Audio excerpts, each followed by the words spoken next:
KPB 2.0, 19 questions. Straight answers. Prime Minister Kamla Persad-Bissessar. Question. The UNC brands you as KPB 2.0. What, concretely, distinguishes this version of your leadership from your previous tenure, and why should the public believe the outcome will be different this time? Answer. My disposition is more stoic, hard-nosed, and focused on helping those who help themselves. These are good traits when focused on driving positive outcomes for the country. I have no intention of trying to please everyone. My aim is to please the law-abiding people who go out every day and make an honest day's work to positively contribute to society. I will not turn the other cheek as I did in the years gone by, neither will I subscribe to an eye for an eye. If you come for my eye, I will take your whole head. It is either peace or total war, no in between. Question. How would you respond to the criticism that your tone is not prime ministerial, lacks diplomacy, and that you're not unifying citizens to rally together to pursue a common goal of nation building? Answer.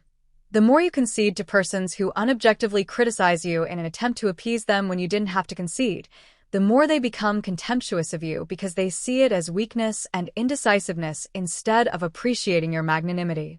No matter what you do or say, some people will always deliberately misinterpret you. Most of the criticism from the trolls, haters, and pseudo-intellectuals lack neutrality, fairness, or fact-based analysis and are mostly based on personal feelings, biases, political allegiances, or some grievance. However, I do take advice from qualified, fair-minded persons. It's impossible to unify with people who live with their rational hatred towards you that's bordering on insanity. Opposing political parties want the government to unfairly take money from hardworking people's pockets to redistribute to their supporters who don't want to make an honest day's work, but only want to exploit the states for personal benefit. I am not going to do that. Everyone from all classes in society must take responsibility for their decisions. Question.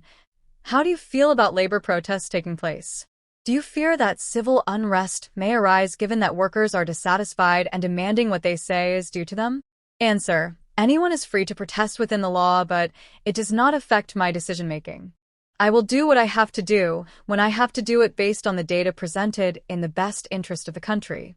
My government has delivered on our promise of 10% wage increase for workers. 17,000 PSA workers and families are receiving their 10%.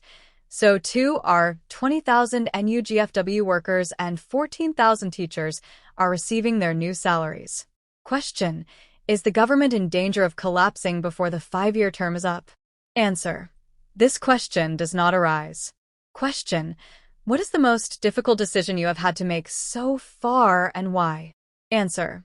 Decisions are not made on emotion. They are made on data. Therefore, they are neither easy or difficult.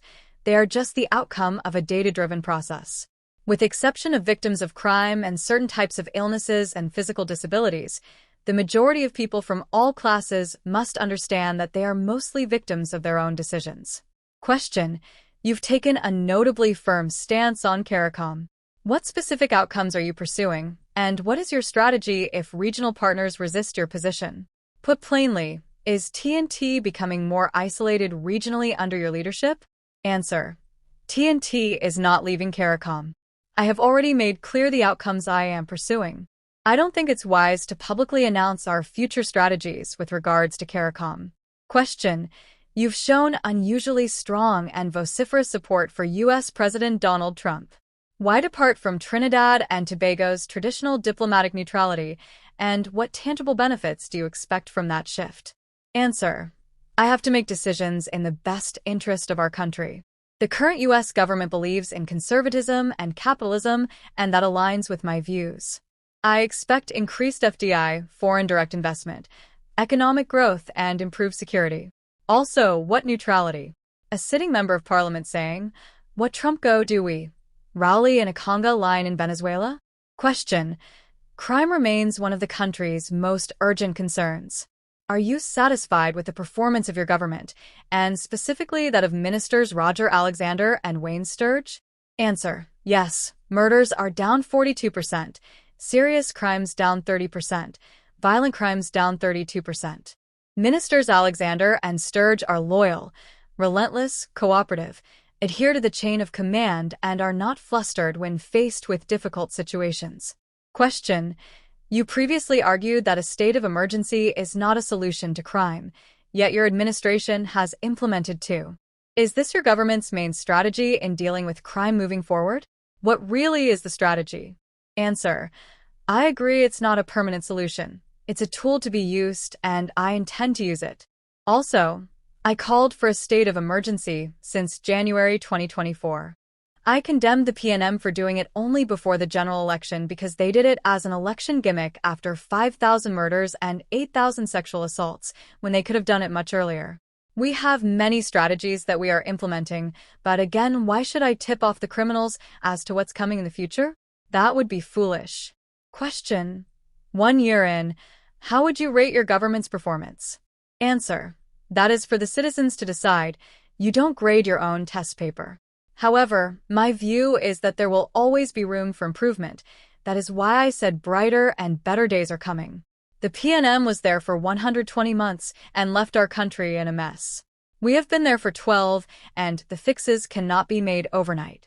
I do think we are off to a good start. We employed 15,000 people and got murders down by 42%, stabilized the economy with growth in 2027 projected at 3%. Question: Which area are you most proud of in terms of delivery, and were there any shortfalls?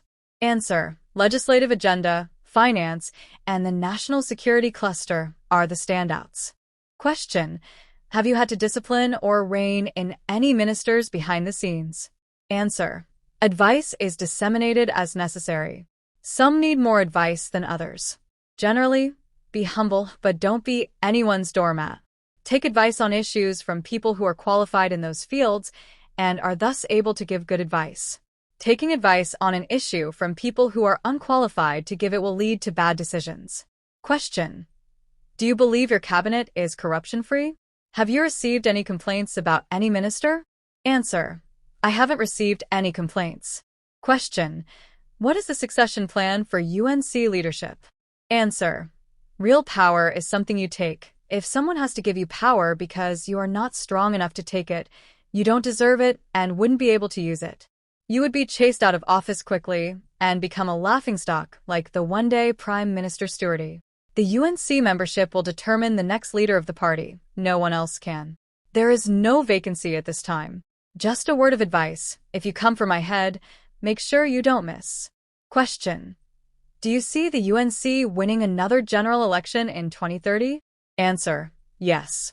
Question: It appears you do not seem to have control over several ministers who rant on social media in what some consider to be distasteful, non-ministerial behavior and poor leadership.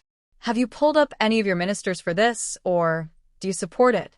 Answer: I don't micromanage people's personal lives, and neither does the media do that for their employees. Further, everyone has freedom of speech and expression within the law. Some people hold themselves to a higher standard than others. The public will derive their opinions on ministers' behavior and act accordingly at election time. Question: What can the nation expect in year 2? Answer: More jobs and economic growth and a ruthless response to criminals, their family and friends, if they can't behave themselves. Question: You celebrated a birthday, 74th, on April 22nd. Can you share any personal reflections this day brought to you? Answer: I always reflect on life. I miss my parents and loved ones who have passed. I say to everyone, cherish your family and hold them dear. Question: How is your health? Answer: Ask my PNM fans. They seem to know more about my health than me.